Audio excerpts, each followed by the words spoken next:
There are so many questions that I want to ask Muslims. We could go on for hours, but we want to keep it short today and ask 10 questions that Muslims should answer to themselves or to us.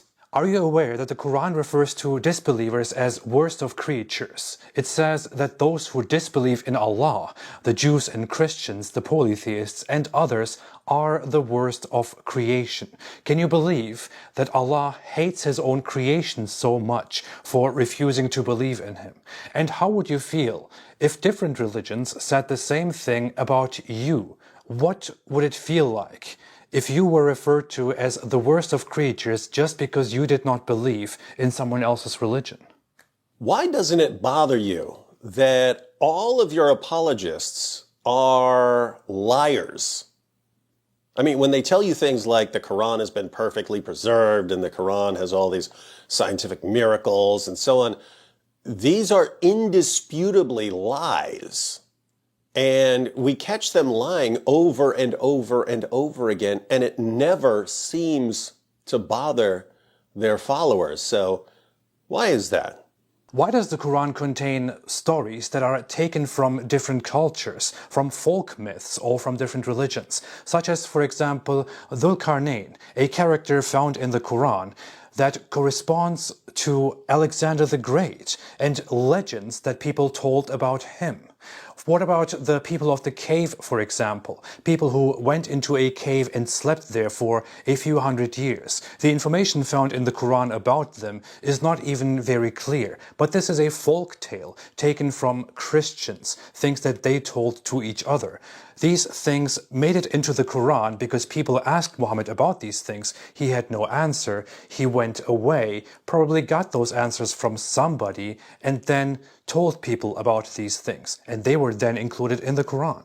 Why do you listen to your apologists and scholars when they contradict your God and your prophet? Take an issue like what the Quran says about the Bible. The Quran affirms the inspiration, the preservation, and the authority of the Jewish and Christian scriptures. But your apologists and your scholars tell you that the Bible's been corrupted because they know that the Bible contradicts the Quran. And so, who do you believe here? Do you believe your God and your prophet, or do you believe your scholars and apologists? And every single time you go with mere human beings who are contradicting your God. Do you know who Yahweh is? Who is Yahweh? Is Yahweh Allah? Is Allah Yahweh? Do you have any idea about this name? Is it not strange that the Abrahamic God, the biblical God, is known as Yahweh because that is His name according to the tradition, according to the text, according to the beliefs. But yet Islam is completely unfamiliar with this name. You are completely lost when it comes to this name. And you should be aware of this name because the Quran itself contains figures like John or Jesus or Elijah whose names praise Yahweh. And according to the Quran itself, Allah gave some of those names. So Yahweh was very important. But you don't know who Yahweh is and what Yahweh is. What is all that about? Why does your religion claim to respect Jesus when it actually insults Jesus? I mean, you think, oh, well, we're calling him a prophet, so we're respecting him. But if you look at what you actually claim about Jesus, he turns out to be the most epic failure in the history of the prophets. I mean, he came, he won all these followers who converted to Islam, and then everything fell apart because he did such a horrible job. Everything is corrupted. He couldn't win a single lasting convert. And that's what you really teach about Jesus. And so you claim to be respecting him, and yet as soon as we dig beneath the surface, we find all kinds of blasphemy. What about the Kaaba? In Islam, the Kaaba is extremely important. It is seen as the first house built for mankind in the name of Allah. According to the Islamic narrative, it was an extremely important house. Allah values it so much. It was built for humanity, for the people, to come there and to circle this cube. But yet, when we look at the actual history, we have no historical records, nothing about the Kaaba. Abrahamic religion, biblical religion, and tradition is entirely disconnected from the Kaaba. The very prophets and books that Islam refers to from the past are entirely disconnected from the Kaaba, and all we have is that the Kaaba is a pagan temple adopted by the Muslims. What do you mean when you say that Muhammad was the greatest man who ever lived, or at least among the greatest men who ever lived? This is a guy who had sex with a prepubescent 9-year-old girl. He took the wife of his own adopted son after causing the divorce by lusting after her. He bought, owned, sold, and traded black African slaves. He tortured a man for money. He allowed his followers to beat their wives into submission and to rape their female captives and to hire prostitutes.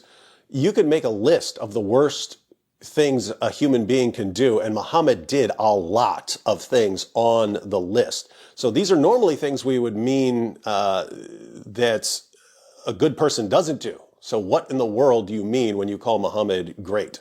Why do you trust Muhammad? Why do you think he is a reliable prophet? Why do you consider him a final messenger? Islam tells you that he is the final messenger. He is perfectly guided by Allah, the most perfect human to ever walk the face of the earth. But when we look at the reality of things, we see that Muhammad suffered from situations that look like he had mental problems. It looks like he had a brain problem or mental problems, which gave him a lot of suffering. Revelations that he received, which are Quran verses, gave him a lot of suffering, a lot of pain. Why is that how Allah reveals his scripture to Muhammad?